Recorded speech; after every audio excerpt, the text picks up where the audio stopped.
Alrighty, it's finally time to look at this Playmates Godzilla toy.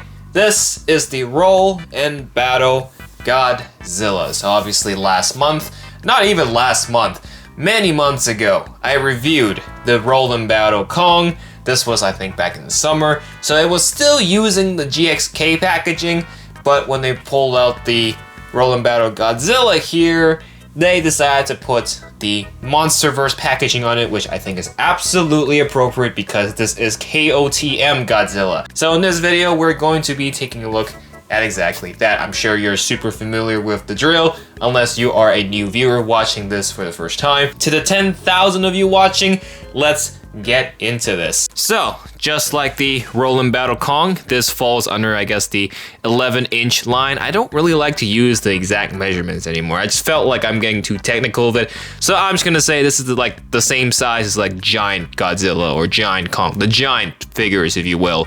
So this will set you roughly around 40 Canadian dollars. Is it worth it? Well, I guess we'll find out. Box, we've got the KOTM movie logo there. We got the Playmates and the other logos at the bottom. We have a QR code. Now, I'm gonna hold it up on the screen. If you can pull your phone out, unless you're watching on a phone. But if you're watching on a different screen, I suggest you pull your phone out and actually scan the QR code, because I don't know where it takes you to. I'm sure it's like a video for this toy, but it also has a little picture here showing you that the Roll N Battle feature is his whipping tail. Quickly, about this Monsterverse packaging, this is the first time I actually got a Monsterverse packaging in this big form. Previously, it's been the Real Few Figs, and they've been much smaller boxes. But it's the same artwork, but it's like more scaled up, so you kind of see more of the details. And I just gotta say, it looks really nice. Then you have this side, then you have this side, and then you got the bottom. Also showing you where to get the Roll N Battle Kong. Of course, I reviewed that already, so do check that out.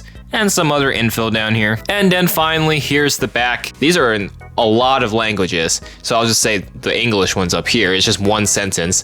Battle enemies with the fearsome tail strike. Roll for tail swiping action. The monsters of ancient myths and legends are real and battle for dominance across the world. We are done with the box. Let's open the box.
Alright, it's out of the box. Let's look at it. I can kind of see the vision. Now, if I'm completely honest, this is literally just another excuse for them to crank out another Godzilla toy to make extra bang for their buck. But that's okay. It's not the first time they've done it. Obviously, I've had some experience with Roll N Battle Kong already.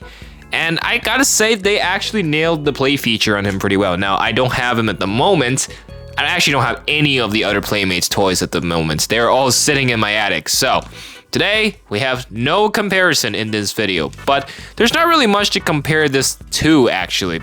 Other than this, you can kind of compare it to like the 2021 Giant Godzilla, but not really, because this is actually a better color scheme. I can't lie, this is one of the best color schemes that they've done for Godzilla in Playmates qualities. This Godzilla, they stick with mainly two colors, which is of course kind of like the blue/gray color on the skin, but then you have the transparent dark blue dorsal plates. And here's where it gets good.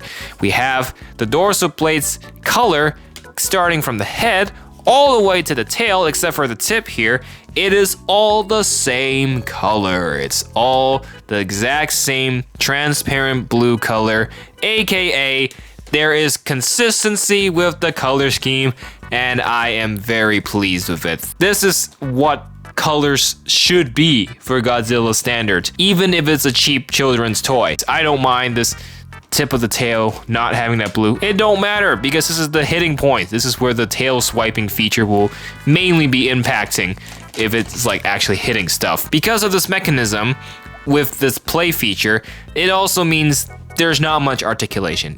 In fact, there's only one bit of articulation, and that's with the arms here mainly. So just like that, that's as much articulation as you're gonna get. I don't really care. It's perfectly okay. The mouth is wide enough to fit my whole finger inside. I thought you could actually move the legs, but either mine here is super stiff or you just actually can't move it. So I don't think you can actually move it. I think it's genuinely it's just stuck like that. Yeah, I think that's just the standard. So no articulation, but that's okay because all the articulation is embedded with the play feature, which is of course the tail swiping feature, hence the Roll N Battle name. Each point of the tail here has that, you know, lever, that gear. It's very loose, as you can see. You can kind of just swing it around with your hand like this, kind of like a snake, if you will. Just, it's so loose, but that's the idea of it.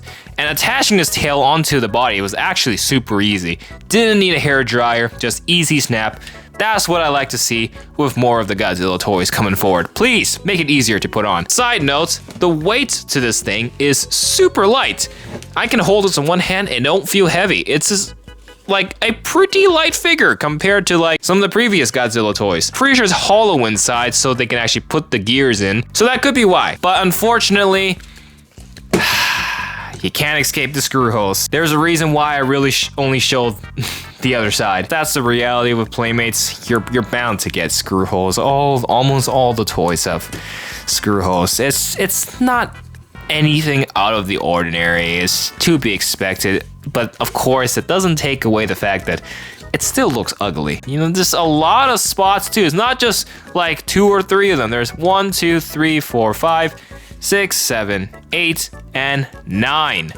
9 screw holes. There's some serious acupuncture coming on this figure. Oh, sorry, I didn't really see these 2 either. 11. You're gonna have the display on this side. That's the good side, but you're gonna still see the 2 screw holes on the leg here. Yeah, that kind of sucks. That does kind of suck. But let's move on to the main play feature of this thing, which is of course the tail swipe. So how does that work? Well, Kong, you know, when you push him, there's wheels on his feet, and then his whole upper torso will start like moving and doing the punching motions. So for Godzilla's case, it's the same idea, but obviously for his tail. So of course, at the bottom here, we have this tire and these tires. These tires don't matter. These tires are there just to have an even flow of movement. This is the tire you want to put pressure on because this is the one that's turning the gear. This is the one that's going to make the tail swing. So put it down. Make sure this leg is full contact with the surface, and then just push forward. And then the tail just simply, I mean, it's kind of hard to, yeah, like that. It works if you move it backwards too. Look, he's moonwalking. Just moonwalking like that. See, kind of like a fishtail. It's simple, it's straightforward. I like it. It's a little faulty though, I can't lie. Could just because of this particular one I have, but I feel like the motion isn't that smooth. Like sometimes the tail will get caught up, just curled up like this, and then barely like moves the other side. I feel like sometimes only the base gear is moving, and there's not enough like momentum being built. Like I can do it faster. And that's it. Pretty much like it's good, but I don't think it's perfect. That's what I'm trying to say. Like it's cool. Don't get me wrong. Like looking at this, it's a cool niche. A child would absolutely love it. You can like probably stack a bunch of like Lego buildings on the side, or like Jenga blocks, or like a car tower, you know, and just have Godzilla run through it and just tear it all down. knock it all down with the tail here. It'll just bam! You know, it'll create the classic Godzilla destroying the city moments. It's simple. Doesn't require batteries. It's nothing that complicated. Just simple gears engineered into this toy for a measly price of $40 Canadian. You can have your very own tail-swinging Godzilla. So, that you get the idea. I think this is actually a pretty solid toy. Now, is it worth $40?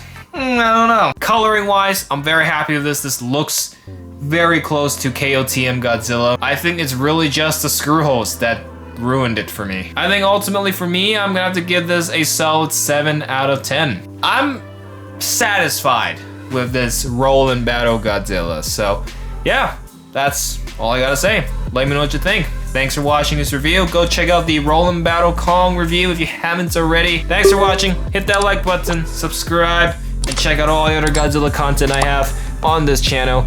And we will see y'all in the next video.